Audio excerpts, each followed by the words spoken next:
Hey, what's going on, guys? This is JSAK Tube bringing you a slightly different video today.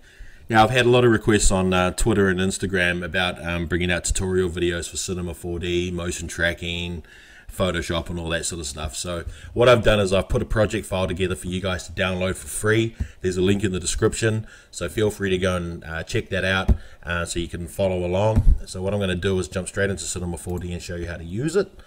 And now I'm using R16 here. Now you can use this project file obviously with R16, and you can also use it on R17. Now for any previous releases, I'm not too sure that you can use this project file on R15. I'm pretty sure that the motion tracking feature only came out on the release of R16. So if you don't have R16, I thoroughly suggest you go and upgrade so you can use this project file. Now let's go to File, Open, and we're going to open the Nuketown change text file here with the little Cinema 4D logo. Hit open. Now there's a couple of things that we need to do to set the scene up. Now the first thing that we need to do is we need to delete these texture layers here under background and plane. So we'll make sure that backgrounds are not selected. Piss off. Now just click once and highlight the texture next to background and hit delete on your keyboard. Same thing with plane. Click and highlight, delete on the keyboard. Alright, and also under your texture box here, click the Nuketown material and hit delete. So what we need to do now is just add a background here. So what we need to do is double click in your material box, click and open material editor with color selected, go to texture, load image, and what we want to do is we want to go into the Nuketown image sequence here and double click and open that. Now just click and highlight the first one only, the cinematic underscore 00000, and hit open. Now when this box comes up, hit no. Now with color still selected, click on this little box here and go to animation and click calculate. Now from what I've read and what I've heard is Cinema 4D doesn't actually support 60 frames. Now the footage that is in the project file is a 60 frame footage, but I've heard with R16 you can change that to 60, but for the sake of this tutorial I'm just going to leave it at 30 frames. Now with color still selected, we want to go to this little ball here, right click that and hit animate and X out of that, and that's it. So what we need to do now is drag and drop that material under background, make sure that the arrow is pointing down and let that go. Same thing with plane, drag and drop that material under plane and let that go as well. The only thing that we have to do under projection is where it says UVW mapping is change that to frontal. So to give you guys an idea of what we're looking at here, I'll just do a quick render view. And what I've actually done is I've actually placed that text right behind the garage door here and just to the right of the kitchen door. That text is going to sit there solidly throughout the actual entire footage. So it's not long, the file, it's only about sort of 8-9 seconds long.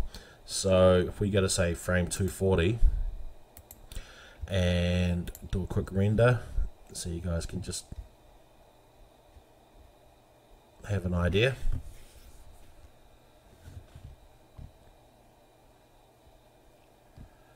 And as you can see there, the text hasn't changed position at all. It's still by the garage door, or the garage wall. Now what I don't suggest you guys do, unless you know about planar constraints and position and vector constraints, do not change the position of the text. So don't go and grab it and put it over here on the floor and think, oh yeah, it's going to look a little bit better over here. What's going to happen is when you render out your video, your text is just going to float away in the stratosphere and it's not going to solidly stay in place unless you know about constraints. So I've actually constrained these text layers right here, so any part of the footage or any part of the video, that text is always going to stay there. What you can do though is, let's go to our text layers here. So we got to change, you can either take that off if you don't want the top text, if you don't want the top text there, or we can just get that, we can just change the wording.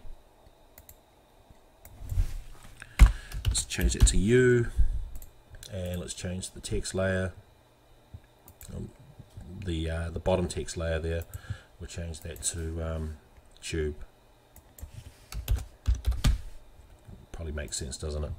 Alright, now the thing that you can do there is that top layer, see how the U is sort of hanging over that tube a little bit there and it's not quite lined up on top of the tube properly, is you can just use this red arrow move tool here, which is your x-axis, and just slide that across horizontally. X-axis, horizontal, yeah, I think. And there we go, that's lined up perfectly. Also the other thing you do is you can just create your own material, or you can just change the one that I've done. Let's say we change it to green, and then you'll see that the inside of this text here will turn green.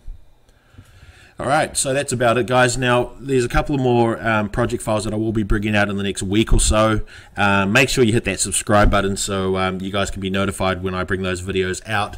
There'll be more, there'll be links in the description to download the project files. Also, JSAK Clan will be bringing out a couple more montage videos, so we've got those in the works, so make sure you keep an eye out for those. If you have any comments whatsoever, or if you have any questions, just leave a comment in the comment box. I will do what I can to answer those questions as fast as possible. And if there's any other videos that you guys want to see, whether it's Photoshop, Adobe After Effects, or anything like that, yeah, leave a comment, and we'll be bringing out more and more videos over the next over this year anyway. It's going to be quite an exciting year for JSAK, and like I said, hit that like button, smash that subscribe button, leave a comment, and we'll see you guys in the next video. Later.